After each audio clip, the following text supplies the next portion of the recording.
J'allais dire les hommes. Pourquoi les hommes sont compliqués en amour? Les hommes... Non, ce sont les femmes. Non, je dois dire ça. Tu vois, elles sont tellement compliquées qu'il te faut un temps de réflexion pour... Non, ce sont les femmes parce que... Attends, je me rappelle plus. C'est qui a gagné la CAN cette année 2020? La Côte d'Ivoire, c'est nous. Toi, tu es l'un des membres fondateurs de Kif No Beats, qui est un groupe historique et pilier pour le rap ivoirien. Pourtant, c'est l'échec qui te fait avancer. S'il n'y a pas d'échec, tu n'avances pas. S'il n'y a pas de peur, il n'y a pas de courage. Ouais. Tu vois, s'il n'y a pas de sombre, il n'y a pas de lumière.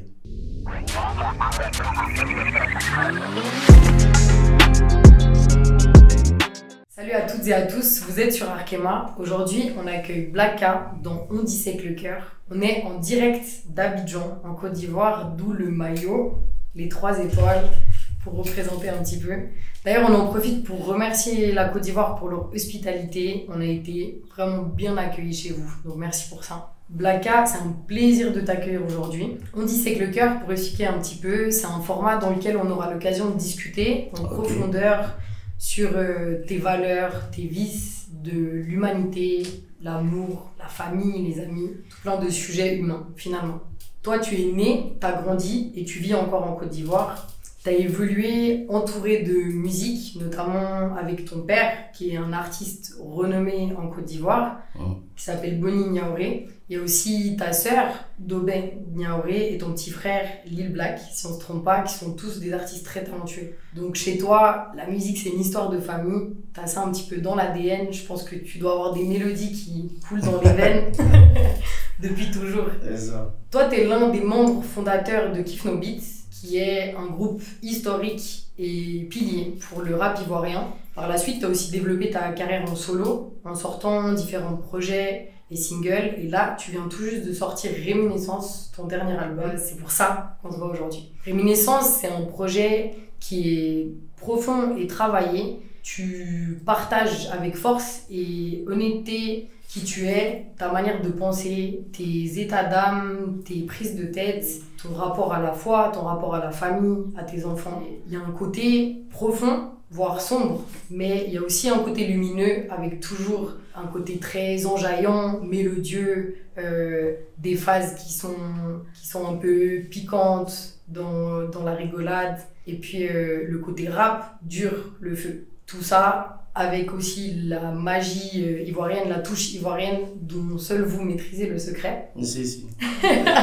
Et puis bien sûr ton originalité personnelle à toi. Félicitations à toi pour ce projet, merci. parce qu'on a beaucoup apprécié. C'est très bien taffé. Tout le projet aussi, il est entouré d'une DA qui est très travaillée. Il y a plusieurs sons qui sont accompagnés de magnifiques clips. On en profite d'ailleurs pour passer un gros big up à Grizzly et Charles Samad pour leur réalisation magnifique, avec une mention spéciale pour le clip de Amen et de Faut me laisser, qu'on a adoré. Allez checker ça. Et merci à eux de nous accueillir aussi dans leur espace pour cette interview. En tout cas, tu as tout notre respect pour ton art. Merci pour le partage et l'honnêteté. Yes. T'es prêt à commencer? Let's go. Ok. Avant de commencer, est-ce que tu veux dire 2-3 mots sur toi et ton art? Normalement, on se lance. Sinon tu connais, c'est l'homme étrange, Blacka, toujours sombre. Toujours sombre. Voilà, le loup solitaire. Le loup solitaire. Magnifique. Toi, tu revendiques le fait d'être unique, voire étrange, carrément. C'est d'ailleurs le nom de ta marque, de C'est vêtements. l'homme étrange, ouais. L'homme étrange, et de 2 de tes projets que tu as sortis, volume 1 et volume 2. C'est quoi être étrange, selon toi? Être étrange, je pense, c'est être différent, ne pas suivre la masse, tu vois. Quand les gens vont à gauche, moi je suis à droite, tu vois, un peu. Voilà, et dans ma manière de voir les choses, dans ma manière de poser mes sons, même ma manière d'enregistrer, il y a un jour, tu as parlé de Grizzly, il y a Grizzly qui m'a accompagné un jour au studio, il était étonné de comment j'ai travaillé au studio, tu vois. Okay. Moi j'écris pas, je vais au micro comme ça, et puis je pense aux phrases, et puis je pose, tu vois. Ok, directement. Voilà, je travaille différemment, c'est pour ça que je m'appelle l'homme étrange. Je fais pas exprès, je suis bizarre, je suis étrange. C'est malgré toi. Donc t'es pas étrange, t'es toi-même. Voilà. Et le toi-même est étrange. Ok, c'est intéressant. Et tu penses que si on arrivait tous à être nous-mêmes, est-ce qu'on serait tous un peu étranges? Tout le monde est étrange. On est d'accord. Je pense déjà que chacun de nous a un côté sombre. Bien sûr. Déjà qu'on était la lumière pour dormir et tout. L'alternance du jour et de Voilà, la nuit n'est pas là pour rien, non? Toujours on est dans un truc un peu sombre et tout. On aime aussi la lumière, mais je pense qu'il y a beaucoup de sombre en nous en fait. Donc tout le monde est étrange. Quand tu parles de côté sombre en nous, tu le vois comme quelque chose de négatif ou pas forcément? Non, c'est positif. C'est positif, c'est... C'est profond. Ouais, c'est positif. Parce que si... Il y a des gens qui ont peur de l'échec. Pourtant, c'est l'échec qui te fait avancer. S'il n'y a pas d'échec, tu n'avances pas. S'il n'y a pas de peur, il n'y a pas de courage. Ouais. Tu vois, s'il n'y a pas de sombre, il n'y a pas de lumière. Chaque chose existe car son contraire est là. Voilà. C'est vrai. Exactement. Je suis tout à fait d'accord avec toi. Ok. Donc, ce qui rend les gens non étranges, c'est simplement qu'ils n'ont pas le courage d'être eux-mêmes. Voilà, exactement. Pour toi. Ok, très intéressant. Et ça, tu vois, justement, ça rejoint tout à fait une idée qui est très répandue à Genève, qui est ce côté-là de défendre le fait d'être unique, d'être bizarre. Il y a un groupe de rappeurs genevois qu'on connaît, qu'on adore. Et c'est un collectif en fait, ils sont beaucoup. Il s'appelle la Super Wack. Okay. Et en fait, en anglais, wack, ça veut dire justement étrange, un peu spécial, bizarre. Okay. Et c'est des gars qui disaient, bah moi, quand j'étais jeune, quand j'ai eu mes idées, bah, on m'a traité de bizarre. Bah moi je vais vous dire ouais les gars, je suis super bizarre carrément et je vais le porter comme une fierté, comme tu payes le maillot, tu portes le maillot de ton pays, t'es là bah oui je suis super bizarre et je suis fière. Et ça rejoint trop ce que toi tu dis, et j'avais jamais entendu un artiste qui défendait ce côté-là étrange et je trouve ça super intéressant. Donc bravo d'être toi-même, c'est cool. Dans Camille, tu dis quand il n'y a personne derrière toi, surveille tes arrières. Phrase très intéressante avec le double sens. Selon toi, qu'est-ce qu'il y a de plus important? Avoir peu d'ennemis ou bien savoir se protéger? Tout le monde a des ennemis. On a des ennemis, mais c'est mieux de connaître ses ennemis. Tu comprends? Les garder à l'œil. Voilà, c'est mieux de connaître ses ennemis, mais la plupart du temps, on ne connaît pas nos ennemis, tu vois. Et nos ennemis sont autour de nous, tu vois. Et quand tu as personne derrière toi, méfie-toi. En fait, le délire même de ce truc, c'est que c'est mieux d'être seul, tu vois. C'est mieux d'être seul et gérer ta science. Chez nous, aussi, on dit ta science, ton monde ou ta gamme, tu vois. Ta vision. Et j'ai dit dans un son, si je pouvais voir dans leur cœur sombre, en fait, tu vois. Bah, tu vois la banane, mais quand tu ouvres dedans, c'est pourri, tu vois. C'est dommage qu'aujourd'hui, les gens sont comme ça, tu vois. Donc, c'est mieux d'être... Pas tout le monde, non? Pas tout le monde tranquille dans sa science, et puis voilà. Est-ce que tu penses pas que le fait de te dire que la majorité des bananes, elles sont pourries à l'intérieur, ça te fait passer à côté d'une banane que tu ouvres et qui va être délicieuse? C'est mieux de prendre l'orange, alors on passe à autre chose. On change de fruit carrément, comme ça, il n'y a pas de problème. Orange, ça va. C'est qui l'orange alors? Bah oui. Mais dans le thème. Ouais. Ok, c'est intéressant. Je capte ce que tu veux dire et je peux comprendre ce qui amène à ça. Moi, personnellement, j'essaie de rester dans un mindset de oui, il y a des gens pourris de l'intérieur, mais il y a des gens qui sont bons à l'intérieur, même plus que ce qu'ils reflètent. Et je trouve que plus on est fermé, plus on évite tout le monde. Les mauvaises personnes, mais les bonnes aussi. Et moi, je crois que mon délire, c'est plus, je préfère me faire trahir un peu, souffrir un peu, mais vivre des belles choses que d'avoir rien du tout. Tu vois? Ça aussi, c'est pas mal. Mais bon. Toi, t'es pas dans un. Le suivant. Et les deux suivants. On passe à autre chose. Ouais. Est-ce que tu as l'impression que tu deviens de plus en plus méfiant au fil des années? Bon, avant, je n'étais pas comme ça. Avant, j'étais un peu ouvert. Maintenant, c'est le contraire, tu vois. Je me méfie de beaucoup de personnes maintenant. Parce qu'il y a tellement de personnes qui sont pas vraies. Voilà, quoi. Donc, tu préfères être un peu dans mon coin et puis regarder de loin, quoi. Avec des jumelles. Avec des jumelles. Regarder de loin, mais rapprocher. Je pense que je suis devenu meilleur, en fait. Okay. Parce que quand tu es dans l'ignorance, tu es un peu bête, quoi. Et là, maintenant, c'est bon, quoi. Dans meilleur, tu dis plus performant, plus intelligent. Voilà. C'est avec les échecs qu'on apprend. Voilà, quoi. Mais je me méfie, en fait. Voilà. Donc, quand tu rencontres quelqu'un de nouveau, t'es en mode analyse. Ouais. T'as une sorte de. 5 minutes pour analyser. D'accord. Ça fait combien de temps qu'on est là? 30 minutes? Ça va ou pas? Ça va. Non, je rigole. Ok, ouais, c'est intéressant. Mais parce que je trouve qu'il y a deux choses différentes. Il y a le fait que plus t'es âgé, plus t'as vécu de choses. Donc plus t'as vécu de déception, de trahison, de... Ce qui fait que tu peux devenir plus méfiant. Mais plus t'es âgé, comme tu dis, plus t'es sage aussi. Plus t'as de connaissances, plus t'as d'expérience. Et est-ce que cette sagesse-là, elle t'amène pas à mieux pouvoir détecter les gens faux ou les gens fourbes.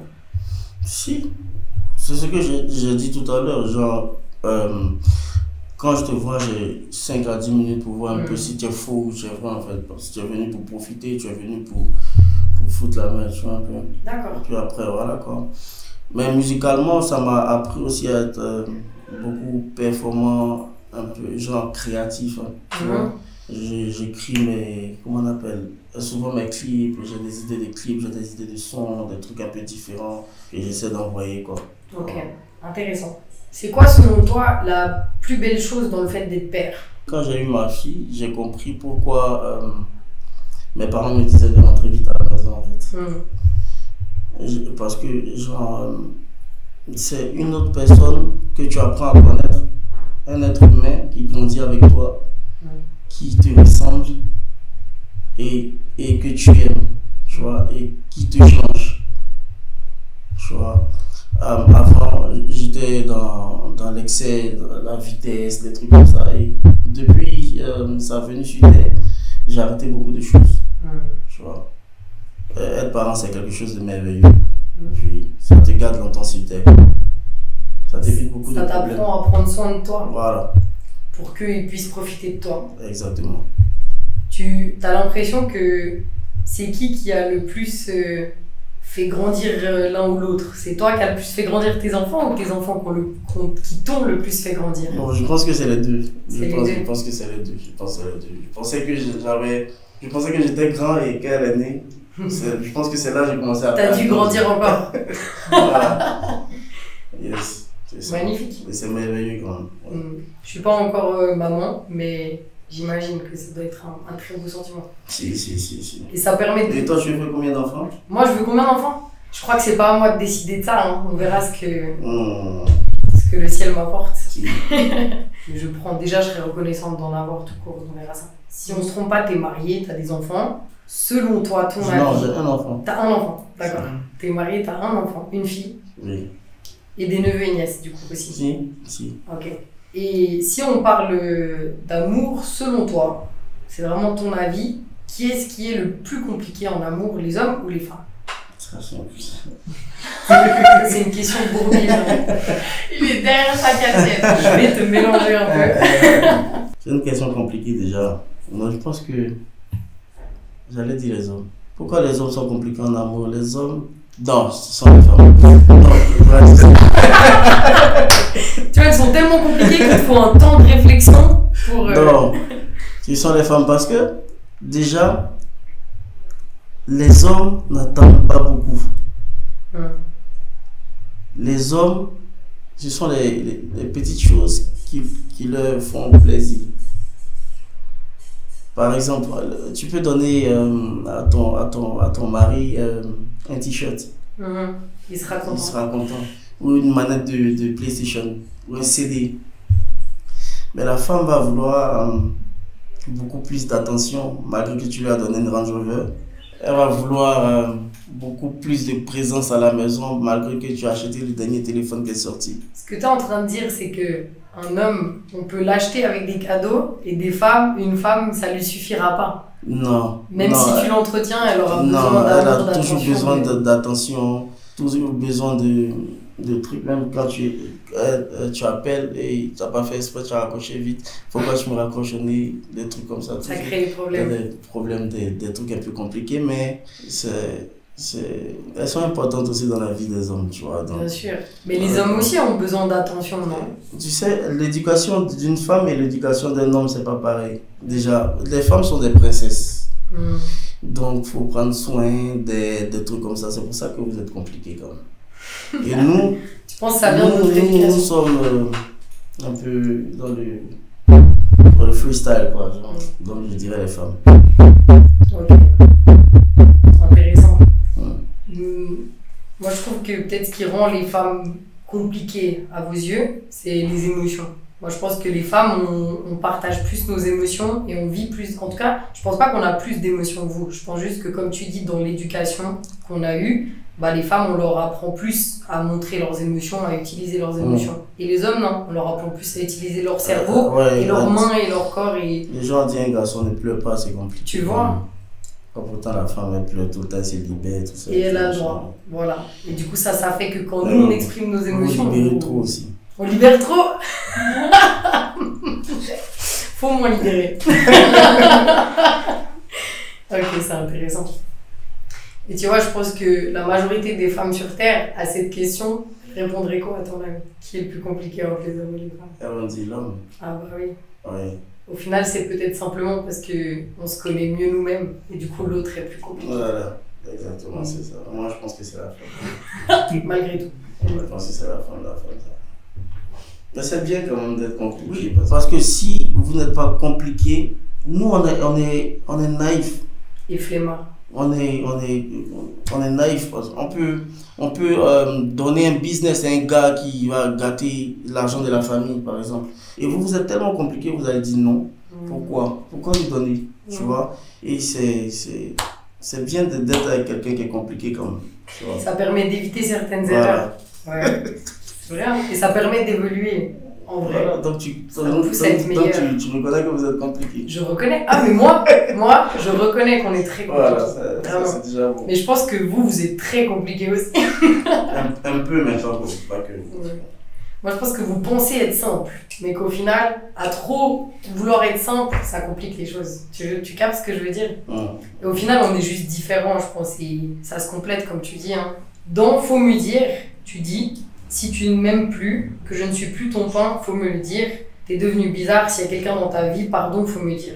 Pourquoi est-ce que selon toi, c'est si difficile d'être sincère avec son pain, justement? Pour les Suisses et les Français qui nous regardent, le pain, c'est ta chérie, ton chéri, ou ta go, ton gars. L'histoire du son, c'est pas qu'ils sont séparés, ils sont toujours ensemble dans la maison, mais elle est bizarre. Ou le gars, il est bizarre, tu vois. Mais elle se cache pour se laver. Quand le gars veut la toucher, elle est bizarre, elle veut plus, tu vois. Et j'ai ajouté qu'il a trouvé une montre qui n'était pas à lui dans le lit, tout ça. Et tout. Donc si c'est bizarre, dis-moi, on va régler. Qu'est-ce qui a fait que c'est devenu bizarre comme ça, tu vois? C'est un peu ça l'histoire en fait que je raconte dans ce son-là. On comprend qu'il y a des doutes, de la méfiance, du côté de la fidélité, de la sincérité. Mais dans ce genre de cas, moi, nous, en fait, cette phrase, elle nous a marqué parce que tu dis, justement, s'il y a un problème, dis-moi, en fait. Dis-moi s'il y a quelque chose à régler. Et ça, c'est un truc qui fait que l'amour est compliqué, c'est que souvent, les gens disent pas. Bon, je vais être un peu trash. Souvent, il y a, dans les couples, ils ont peur, ils veulent pas parler de ça. Pourtant, c'est ça, en fait, qui fait. Quand vous partez, quand tu couches avec ta femme et tout, arrivé à un certain moment, que vous avez tué ensemble, ça devient comme un balai, tu vois. Il va faire ça, on va faire ça, on va finir comme ça, tu vois. Il faut de la créativité. Et arrivé à un certain moment, si elle commence à parler à une autre personne qui lui fait rigoler, qui est dans d'autres délits que toi tu n'es pas en fait, tu vois, elle va partir, elle va commencer à s'éloigner, tu vois. Donc pour éviter tout ça, parler, voyageons, allons ici, allons là-bas, pourquoi on ne chill pas aujourd'hui au balcon, pourquoi on ne va pas dans la cuisine, pourquoi on ne fait pas ce genre de délit, tu vois. Et puis voilà quoi. Une femme qui est contente au travail, c'est que hier, c'était bien pisse à la maison, tu vois. Si quand elle est toujours fâchée, c'est que ça ne va plus au lit en fait. C'est ça le problème. Mais c'est très vrai ce que tu dis. Hein. En fait, si tu t'ennuies ou s'il y a une routine, l'humain il est toujours intéressé par la nouveauté. Exactement. Donc ça veut dire que tu veux garder ton couple, il faut rester créatif. C'est ça. C'est vrai, très vrai. Je vais pointer mes notes. Merci. Merci pour ces bons conseils. Alors, on va opérer un petit switch avec mon acolyte Lou qui va prendre la suite de cette interview. Merci pour ce début d'échange en tout cas. Bonsoir, parce qu'ici apparemment on dit bonsoir dès midi. Bonsoir. À chaque fois ça nous choque. Voilà, bonsoir, c'est comment? Ça nous vole notre journée. On se dit mais c'est déjà fini. Exactement. On vient de se lever en fait. Bonsoir. Alors je reprends le flambeau. Selon toi, c'est quoi le trait de caractère nécessaire à la réussite? Bon, tout est basé sur le travail. Hein. Si tu ne travailles pas, tu ne vas pas réussir. Parce que je pense qu'il n'y a pas de hasard. Il y a le travail, il y a la détermination et puis il y a la chance. Il y a la chance quand même aussi. Il y a la chance aussi. Il y a beaucoup de gens qui travaillent, n'arrivent pas à avoir ce qu'ils veulent. Tu vois, donc si tout est réuni, je pense que tu vas réussir. Il y a le travail, la chance, la détermination, le courage. Je suis d'accord avec toi dans le sens que si il n'y avait pas de chance, ça voudrait dire que tous les gens qui travaillent, ils devraient réussir. Il y a des gens qui travaillent dur, ils sont encore là. Chez nous, c'est Nimi la galère, on dit Nimi la galère. Nimi la galère. C'est quand quoi le gars il en peut plus. C'est chaud. Chaque jour, c'est levé à 7h. Il rentre à 18h, il n'y a rien. Il n'y a rien. Mais ça, pourquoi des fois ça arrive? C'est comme ça. Pourquoi il y a des gens qui ont une destinée? Il y a des gens qui ont une destinée, il y a des femmes qui sont nées qui ne vont pas faire d'enfants. Tu vois, il y a des gens qui sont nés pour aider les riches. Il y a des gens qui sont nés avec une cuillère en or. Ils ne travaillent pas, ils ont de l'argent. Parce qu'ils sont venus trouver quelqu'un qui a travaillé dur pour faire monter le business. Tu vois, comme ça, c'est la vie. Chacun sa destinée. Il ne faut pas être anxieux. Il faut rester focus sur toi, ta destinée et prendre les chemins que tu veux. C'est comment le monde de la musique en Côte d'Ivoire? Est-ce qu'il y a beaucoup de compétitions et est-ce qu'il y a de la jalousie dans cette compétition? Avant, il n'y avait pas beaucoup de compétitions dans le rap ivoire. Il n'y avait pas beaucoup de compétitions. Et maintenant, il y a beaucoup de compétitions et c'est ce qui fait parler du rap ivoire aujourd'hui. Moi, je pense que c'est bien. Genre, tu es obligé de détester ton ami pour le cogner et après, vous réconcilier, tu vois. Mais il ne faut pas qu'on mette ça dans un esprit de jalousie, comme tu as dit. On prend trop les choses à cœur, tu vois. À regarder tout le temps. Moi, je viens pour te dépasser, tu vois. Je viens pas pour te dépasser, pour te tuer. Voilà. Tu viens pour devenir meilleur. Voilà, meilleur. Voilà. Faut que ça reste dans la musique, il faut que ça reste dans ça, en fait. Il ne faut pas que ça dépasse les... Faut pas que ce soit dans le vice. On n'est pas resté ici. Mais mais c'est cool, ça veut dire qu'il y a de plus en plus de talents. Et il y a de plus en plus de personnes qui y croient aussi. Oui. Ça fait penser aussi à, on en a parlé un petit peu, mais à Genève, il y a de plus en plus de personnes de talents qui y croient aussi. Et ça grandit. Et justement, il y a moi je ressens, et je pense que je peux parler aussi pour Caramel, c'est une compétition qui est saine comme la vôtre, c'est-à-dire que ça pousse les gens à être meilleurs. Tu vois, il parlait du fait qu'il y avait un groupe qui avait revendiqué l'envie d'être soi-même, d'être différent. Et du coup, j'ai l'impression qu'il y a un peu tout le monde qui s'est dit, mais en fait, c'est ça qu'il faut. Au lieu de rentrer dans un mouvement, je vais rentrer dans un mouvement qui fait que je deviens mon propre moi. Cette compétition-là, elle te pousse à devenir vraiment la meilleure personne que tu dois être. Et c'est comment la scène ici? Est-ce que les gens ils sont chauds sur scène? Oui. Aujourd'hui, il y a beaucoup plus de concerts. Tu vas voir un Weeknd qui a fait le palais, il y a Lesky qui a annoncé son palais. Il y a beaucoup de scènes aujourd'hui. Et c'est important. Les gars sont chauds. C'est important pour l'artiste ivoirien, les concerts. Oui, très important. Tu parles souvent de tes deux faces, donc ton côté qui est plus sombre, donc on en a beaucoup parlé avant, et ton côté plus lumineux. Lequel de ces côtés fait de la meilleure musique? Je pense que c'est le côté clair qui fait de la meilleure musique, mais le côté sombre prend le dessus. Ah ouais? Oui. Quand le côté clair, il essaie de faire de la bonne musique, tout, les gens aiment ça, mais ils ne se sentent pas dedans, en fait. Tu vois. Quand le côté sombre, il apparaît, les gens sont plus dans le côté sombre, en fait. Pourquoi on serait plus captivé par ton côté sombre? Parce que dans le côté clair, j'essaie de faire un effort pour donner un peu plus on va dire de cœur, des trucs comme ça. Des jolis trucs, tu vois. Pourtant, dans le côté sombre, je ne fais pas exprès, je viens montrer en fait mon identité en fait. Donc ça parle plus directement au cœur. Ça parle plus directement, non. Et souvent, quand tu arrives au studio, tu as le côté clair en premier ou le côté sombre? Généralement, c'est le côté clair qui est là. Puis après, et peu à peu, on essaie de mettre un peu de noir dans le... Ah ouais, on essaie. Dès que t'as le mic, ça va pas. On évitera de te croiser au studio alors. Donc t'as fait un featuring avec ton père, Boni Niaouré, si je prononce bien. Boni Niaouré, sur le son Dieu sur Terre. est-ce que tu sais quel serait le meilleur conseil qu'il t'a donné, si tu devais en citer un? C'est le travail. Il a dit d'être meilleur dans tout ce que je fais. Tu vois, il a dit d'être meilleur dans tout ce que je fais et j'essaie d'être meilleur dans tout ce que je fais. C'est pour ça que j'ai tendance à dire, moi je suis pas en compétition avec quelqu'un, je suis en compétition avec moi-même. J'essaie de me challenger, de faire... Déjà quand je fais sortir un son, par exemple aujourd'hui je pense déjà au deuxième son. Je pense au concert, je pense aux tournées, je pense à beaucoup de choses en même temps, tu vois. Pour que je sois toujours meilleur. Tu vois, il a dit d'être meilleur dans tout ce que je fais. Donc j'essaie d'être meilleur dans tout ce que je fais. Je pense que ton petit frère qui fait aussi de la musique, les Blacks, c'est ça? Oui. Et Dover, ils ont aussi ces valeurs qui sont incarnées. Oui.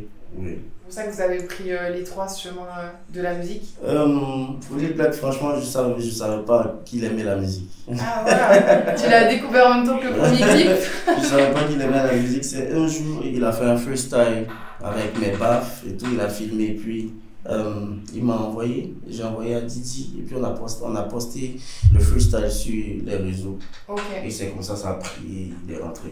Ok, incroyable. Ok. Donc tu as découvert ça comme ça. Ok, bah shout out à Lil Black alors. Yes. Selon toi, c'est quoi le charisme? Moi je pense que le charisme, il n'y a pas de définition à ça en fait, parce que si tu es charismatique en fait. C'est quelqu'un qui s'impose.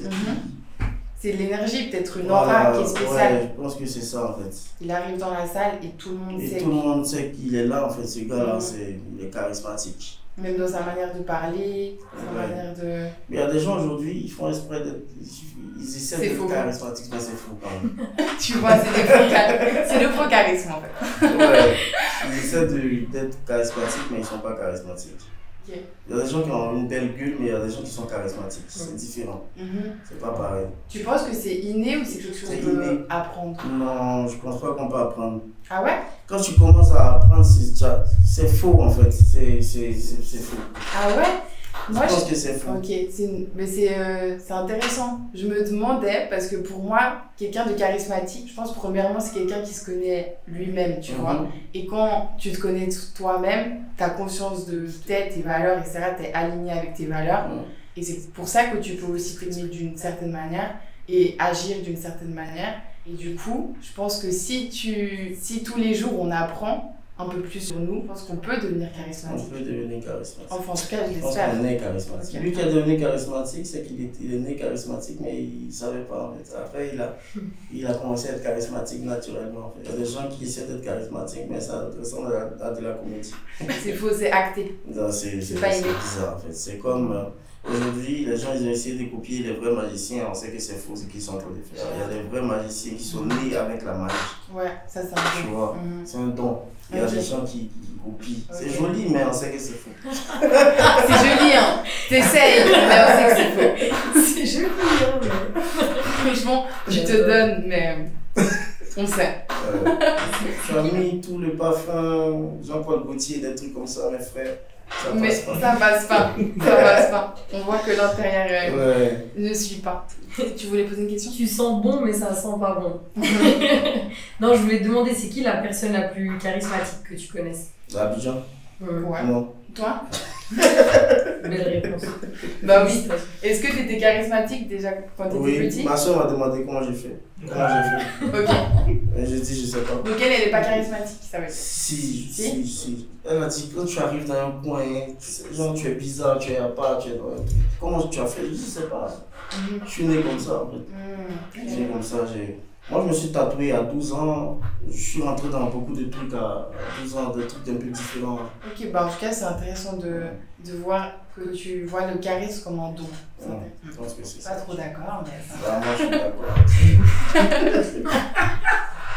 Bon, changeons de sujet. Attends, je me rappelle plus. C'est qui a gagné la CAN cette année 2023? La Côte d'Ivoire. La Côte d'Ivoire. C'est nous? Bah oui. On le porte ici, elle l'a bien dit. 3 étoiles. Non, pour de vrai, comment vous avez vécu cette victoire? Même nous, on a suivi là-bas. Ouais, parce que je me rappelle que quand on a perdu les 4-0, là, à ce moment, tout le monde était découragé.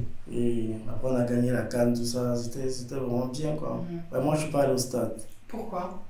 T'aimes pas? Le jour où je suis allé pour le match de la Côte d'Ivoire contre le Congo, je suis arrivé en retard. Je suis arrivé à la fin du match. Juste Ça pour m'a fait mal, fêter. ça m'a fait mal. Ça m'a fait C'était mal, le trafic. vraiment. Trafic Oui, d'Abidjan, il y en fait, avait c'est à des cause de ça. embouteillages. Je quittais à la maison à 17h. Demain, j'étais à quelle heure? 20h, je crois. Je n'ose même pas imaginer le trafic Oui, pendant la canne, parce c'était- que non, déjà c'était- là, c'est une galère. Non, c'était chaud. En plus, Grizzly et Charles, ils ont dit que t'étais l'artiste le plus ponctuel de la ville. Là, t'étais pas Mais ponctuel. t'as réussi à rater la canne. Il a raté le truc. Non. Ouais. Mais c'était bien, l'ambiance, tout ça. Ok. C'était bien, c'était chaud. Est-ce que tu as l'impression que pour vous, cette victoire, ça a changé quelque chose chez les Ivoiriens, chez le peuple? Non, on a toujours été comme ça. Parce que vous avez déjà gagné 2 fois, c'est pour ça. Non, pas ça. Non. On parle plus de sport là. Mais je pense que cette canne-là a ouvert les yeux aux gens Sur la côte. sur la Côte d'Ivoire en fait. Ils ont vu que la Côte d'Ivoire c'est un peuple qui aime s'amuser, accueillant, tout ça et tout. Mais on a toujours été comme ça. Même malgré la défaite, on est sorti. Les 4-0. On est sorti, on est allé s'amuser, tout ça et tout. Les gars ils croyaient pas. Ils disent, nous on est fous en fait. Tu vois, la Côte d'Ivoire c'est comme ça. Donc ça a vraiment juste mis une lumière sur la Côte d'Ivoire Voilà. en fait, joliment dit. Bon, en tout cas, félicitations, les champions d'Afrique. Merci. Vous méritez. Sur combien de questions tu nous as menti? Non, moi je mens pas. Ok. Moi je dis la vérité. Tant mieux. Que ça vous plaise ou pas? Non, je te dis la vérité, si tu veux, je prends, si tu veux, tu prends pas. Ok, trop bien. C'est quoi que tu aimes le plus à Abidjan? La nourriture. Quel plat? Il y a beaucoup de plats, la sauce arachide, la sauce crème.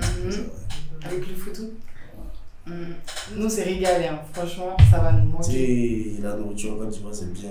On a encore juste le garba à manger. Ouais, On n'a pas on est en retard. Là. Depuis. Ça fait Donc, 2 après, semaines, on donc- est là, on a pas encore Donc mangé. après ça, on mange un gaba. Franchement, on va manger la garba. Avec plaisir. J'ai trop faim en plus. Avec plaisir.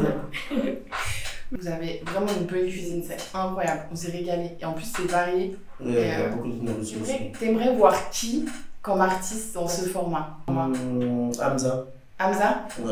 Ah ouais, on aimerait bien l'avoir, ouais. Ouais. On souhaite ça. Ouais, on se le souhaite aussi, merci. Ça viendra du coup. Ok. À qui aimerais-tu faire un big up aujourd'hui? À la Côte d'Ivoire. À la Côte d'Ivoire? Voilà, au pays, à la Côte d'Ivoire. Restons toujours soudés, accueillants et tout, voilà. Parce que vous avez porté le maillot, ça.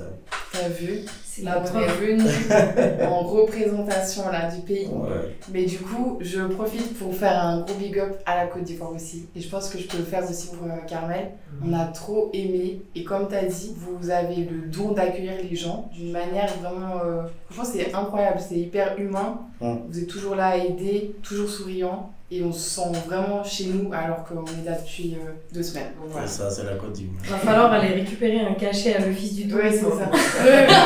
Ah, j'ai peur. On fait une pub. Merci infiniment pour ta sincérité. Merci à vous. Merci pour ton temps. C'était un plaisir en tout cas de t'accueillir dans Arkema. Tu es et tu resteras notre première artiste internationale. Franchement, c'est un honneur. Merci beaucoup. Merci à vous. Merci encore à Grizzly et à Charles, sans qui cette vidéo n'aurait pas été possible. Merci aussi à vous d'avoir suivi cette vidéo. Et j'espère que nos auditeurs européens auront kiffé ta personne, qui vont kiffer aussi ta musique et pouvoir justement s'intéresser plus en profondeur à ce rap ivoire qui bouillonne de talent comme la scène genevoise. Donc voilà, gros big up à la Côte d'Ivoire. C'était le On dissèque le cœur de Blacka. On est ensemble. Yeah!